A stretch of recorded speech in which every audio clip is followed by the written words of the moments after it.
Previously on the Cartoon Multiverse Saga, captured by the League of Extraordinary Villains, our heroes fought their way to freedom, only to uncover a terrifying secret. Deep within the villain's lair, an army of robotic duplicates was being built. Copies of them. But why? What are these machines for? And how can the heroes stop them before it's too late? The issue opens up with the team standing at the edge of a massive robot factory, staring at rows upon rows of mechanical clones, perfect copies of themselves. Jack immediately recognizes it as the invasion force Aku warned them about. Bubbles, still trying to process everything, asks why the villains would even need copies of them. Dexter, in his usual no-nonsense way, explains that the League is preparing for war. Blossom, thinking tactically, wonders who they're planning to fight, while Buttercup snaps at Dexter for being so blunt.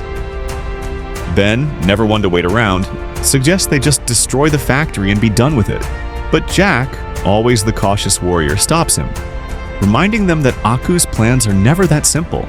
Surprisingly, Dexter agrees, for once, and insists that the real threat isn't just the robots, but the villains themselves. Before they can act, an explosion rips through the wall beside them, sending the group diving for cover. The Eds scatter in panic. Blossom immediately turns to Ben, frustrated, asking why he didn't take care of all the robots earlier. Ben insists he did his best, but there were just too many. The factory's security kicks in, activating a giant energy cannon. Wasting no time, Ben transforms into Astrodactyl and uses his energy whips to make the cannon fire at the ceiling instead. The blast brings debris crashing down, separating the team into groups: Buttercup and Dexter, Bubbles and Jack, and Blossom with Ben. As the dust settles, Ben starts digging through the rubble as Mole Stash, but Blossom stops him. She smells something strange in the air. Dexter quickly scans the environment and confirms. There's a toxic gas leak. They need to move. Fast. The Eds wander through the factory's hallways trying to find the others. Ed wants to stay focused on escaping, but Eddie is more interested in grabbing any valuable alien tech he can find. Just as he pulls another weird-looking device from the wall, they hear voices nearby. Peeking around a corner, they see the villains. Aku and Vilgax are arguing.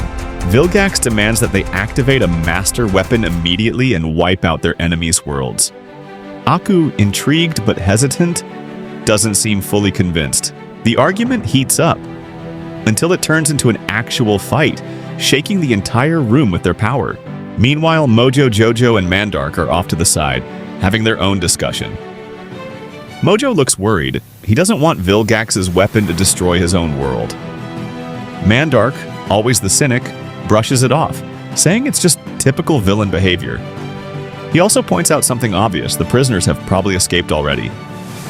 As the villains leave, the Eds exchange uneasy looks. Ed warns that Vilgax is just looking for an excuse to escalate his plans. For once, Eddie takes things seriously and decides they need to regroup with the others before things get worse. Bubbles and Jack move through the dark, eerie hallways. Bubbles still can't figure out why the villains need an army of clones. Jack, ever the warrior, stays on guard.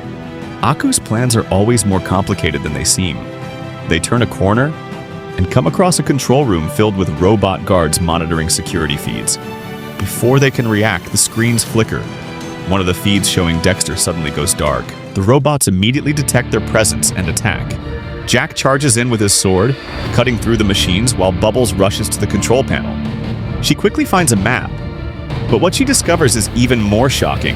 This isn't just a factory. It's not even in their universe. They're in another dimension. Meanwhile, Mojo Jojo walks alone through the halls, deep in thought. Vilgax's aggression is worrying him, and he knows he has to act fast if he wants to protect his world.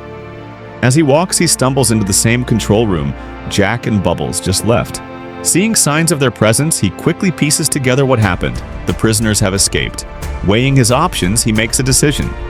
If he captures them himself, maybe he can bargain with Vilgax to stop the destruction. Scanning the monitors, he spots the Eds just a few corridors away. Determined, he sets off to catch them. Buttercup and Dexter make their way through the halls. Buttercup, annoyed, asks why the villains need them if they already have robots with their powers. Dexter, focused, ignores her as he messes with a device. When she demands to know what he's doing, he explains that he's built a jammer to disable the factory's security cameras. Buttercup remains unimpressed, warning him that messing with alien tech is a bad idea.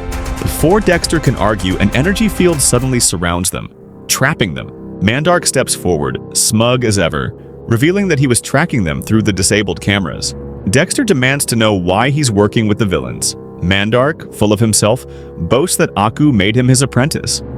But he doesn't see Aku as his master. He considers himself the smartest one here. As Mandark keeps bragging, Buttercup blasts the trap with her eye lasers, breaking free. Dexter quickly uses his jammer to momentarily stun Mandark. But before they can escape, Mandark manages to trigger the alarm. Meanwhile, the Eds continue navigating the endless hallways. Ed warns that they may never find the others, but Eddie is still focused on looting. Just as he pulls another strange device from the wall, the alarm blares. They barely have time to react before Mojo Jojo steps out of the shadows, pointing a blaster at them. Back in the robot factory, Aku and Vilgax notice the alarm. Vilgax, unfazed, says he expected the prisoners to escape eventually. Aku, amused, orders the clone army to prepare for battle. Meanwhile, Ben and Blossom reach a large door covered in Aku's markings. Thinking it's the control room, Ben doesn't bother with subtlety and blasts it open. But instead of a control center, they find themselves in the heart of the factory, surrounded by an entire army of robotic clones. The robots attack immediately.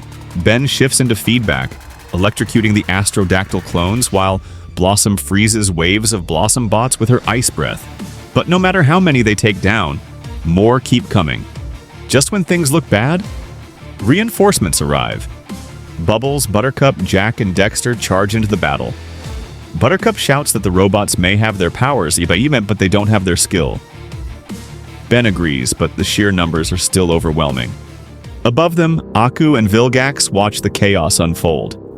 That's when Vilgax reveals the final terrifying truth. The heroes aren't just fighting to escape. If they win, their minds will be forced into the robotic bodies, controlled by the Deathstare, an unimaginably powerful weapon. Aku smirks, declaring that no matter what happens, the villains win. And in a shocking twist, as Vilgax watches the battle, he mutters something no one expects. He's actually rooting for the heroes. If you're enjoying this story, make sure to like the video and subscribe for more. Let me know in the comments, who do you think is going to win this battle? And why is Vilgax secretly hoping for the hero's victory? Let me know in the comments. Stay tuned for the next episode. And if you haven't watched part 2, you're missing out. That's where the team uncovered the truth about the robot army, fought through the factory, and triggered the alarm that led to the showdown. Go watch it out now.